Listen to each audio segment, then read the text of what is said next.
نکاح کے تھوڑے عرصے بعد ہی حضور نبی کریم صلی اللہ علیہ وسلم کی دایا حضرت ام ایمن رضی اللہ عنہا جناب حیدر کرار علیہ السلام کے ارشاد پر سرکار دو عالم صلی اللہ علیہ وسلم کی خدمت میں حاضر ہوئیں اور عرض کیا، یا رسول اللہ، میں ایک کام کے لیے حاضر ہوئی ہوں۔ آپ نے فرمایا، فرمائیے امی جان، کیا حکم ہے؟ جناب ام ایمن رضی اللہ عنہ نے احترام و ادب سے عرض کیا کہ میں علی کا پیغام لے کر حاضر ہوئی ہوں۔ وہ آپ سے باوجہ حجاب براہ راست کچھ عرض کرنے کی ہمت نہیں رکھتے، لہٰذا انہوں نے میرے ذمہ لگایا ہے کہ آپ کی خدمت میں جناب سیدہ فاطمہ الزہرا سلام اللہ علیہا کی رخصتی کے متعلق عرض کروں، اور میں اپنی طرف سے بھی التجا کرتی ہوں کہ آپ علی کی درخواست قبول فرمائیں۔ امام الانبیاء صلی اللہ علیہ وسلم نے شفقت بھرے لہجے میں فرمایا کہ آپ کا مشورہ صائب ہے، آپ آج ہی علی کو ساتھ لے کر تشریف لے آئیں۔ جناب ام ایمن خوشی خوشی واپس چلی گئی تو آپ نے امہات المومنین کو ارشاد فرمایا کہ آج فاطمہ کو علی کے گھر بھیج دیا جائے گا، اس لیے ان کی رخصتی کے انتظامات مکمل کر لو۔ رخصتی کی تیاریاں کی جا رہی تھیں کہ امام الانبیاء صلی اللہ علیہ وسلم مسجد نبوی شریف کے حجرہ مبارک میں تشریف لے آئے۔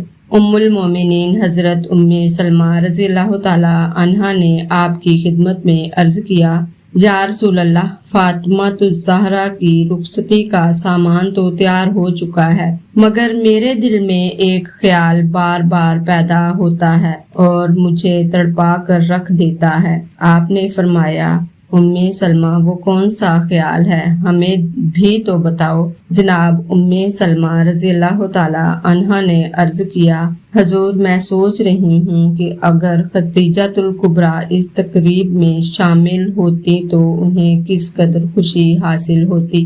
امام الانبیاء صلی اللہ علیہ وسلم نے حضرت خدیجہ الکبریٰ رضی اللہ تعالی عنہا کا ذکر سنا تو تڑپ کر رہ گئے۔ آپ کی آنکھوں میں آنسو بھر آئے اور جناب خدیجہ کی موت کا منظر سامنے آ گیا۔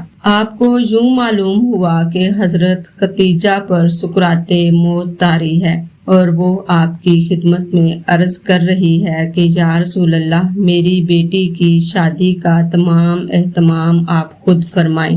حضور صلی اللہ علیہ وسلم نے آہ سرد کھینچی اور حضرت ام سلمہ کو فرمایا کہ تم ٹھیک کہتی ہو، خدیجہ ہی تھی، اس نے ہمارے لیے بے حد مصائب برداشت کیے ہیں، اس نے اپنا سارا مال ہم پر فدا کر دیا، اس نے سب سے پہلے ہماری نبوت کی تصدیق کی، تو انہیں دنیا سے جاتے وقت ہی یہی احساس تھا کہ میں اپنی بیٹی کی شادی نہیں دیکھ پاؤں گی، انہیں یہی حسرت تھی کہ میں فاطمہ کا جہیز اپنے ہاتھوں تیار نہ کر سکی، اور پھر وہ اسی حسرت و ارمان کے ساتھ یہ فریضہ ہمیں ادا کرنے کی وصیت کر کے داخل فردوس ہو گئی۔ ام سلمہ، خدا کی یہی رضا تھی اور ہم خدا کی رضا پر خوش ہیں۔ دیگر ازواج مطہرات نے سرکار دو عالم صلی اللہ علیہ وسلم سے